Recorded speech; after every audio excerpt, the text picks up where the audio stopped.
Welcome to Duncan Chapel Elementary, a Greenville County school tucked right behind Publix and just down the road from our very own Furman University. The DC Dolphins are home to 650 K through 5th grade students and 89 staff members.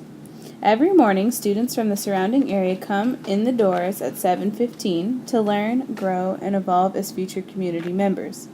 Duncan Chapel is a Title I school. This means the majority of our student population receives free and reduced lunch. For example, of the 24 students in my class, 18 students are on free and reduced lunch. Although Duncan Chapel is a Title I school, our philosophy is to use this status as a means to build up students and connect their family by maintaining high expectations and providing the supports needed for this community. My 3rd grade classroom is located on the 2nd floor of the school. Our hallway houses 5 3rd grade classes. My classroom demographics are diverse.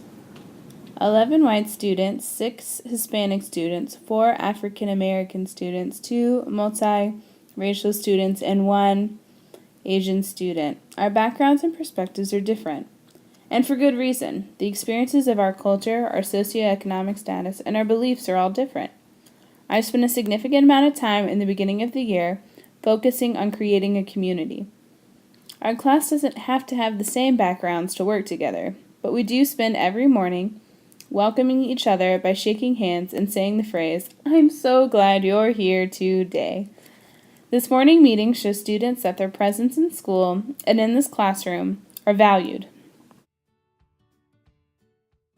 We also take time every Friday morning to recognize the good deeds or behavior of students within the class.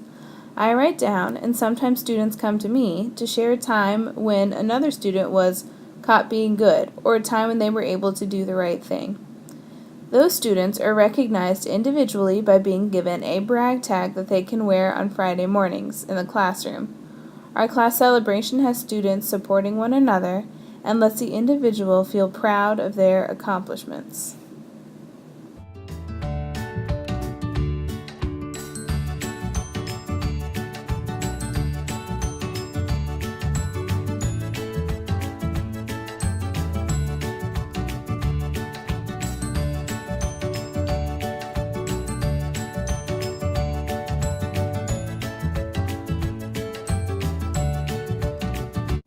Perhaps the plan worked too well, because the students in my class loved to talk to each other. Any moment that I wasn't talking was seen as student opportunity to discuss anything and everything to their classmates. The group's chattiness was a major hindrance to the transitioning inside and outside of the classroom. After going through several seating arrangements, I found the placement didn't matter. My students just liked each other too much. I also spent several frustrating weeks repeating simple procedures for transitions within the classroom. The practice was a clear communication of my expectations. However, the repetition was only frustrating me further, as the process didn't seem to motivate students to improve their behavior. In order to enact a change of pace, I introduced the voice level system. It ranges from 0 to 4. 0 is no talking, no sound at all, which is reserved for independent work and tests. Voice level 4 is an outside voice and is not used within the classroom. The voice level chart allows me to express the exact expectation like before, but the poster is a consistent visual and tangible reminder for students to know when talking is acceptable and when it is not. The rule can be reinforced non-verbally by pointing to the chart as opposed to me interrupting the lesson to remind students of what I expect. We've also implemented a table point system in which students can earn points for their table when they transition quickly, quietly, and appropriately. The table groups work the whole week to earn points, and the winning table gets to sit with a friend at lunch the following Monday. Students have been very motivated for this system, and our transitions have improved greatly with the implemented changes. The varying cultures provided an additional challenge within the classroom.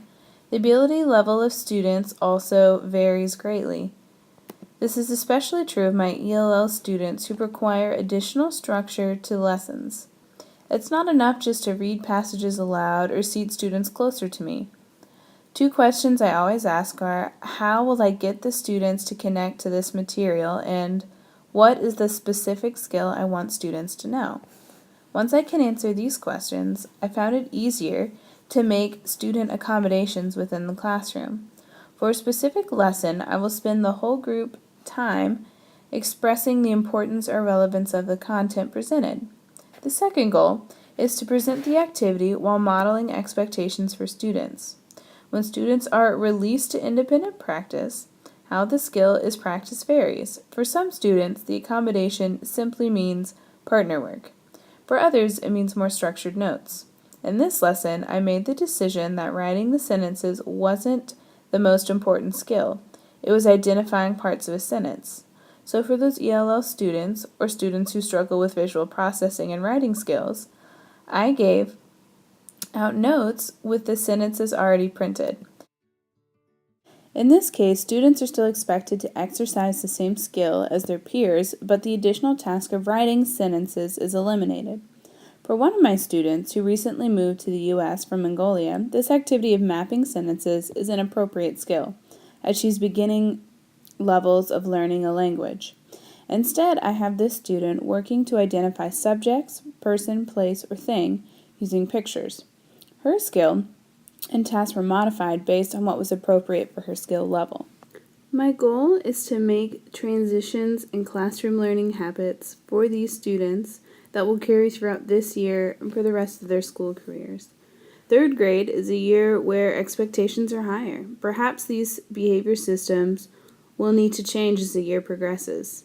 Student motivations will differ as we step closer to our ultimate goal. I hope to phase out these tangible systems as students make a habit of transitioning quietly, of following through on direction, and of making the connection between classroom content and their daily lives. I'm also very happy with their growth. These students are evolving right before my eyes. They're starting not only to understand, but meet the expectations of third grade. Our school year may be long, our expectations may be high, but our experiences gained will always be invaluable.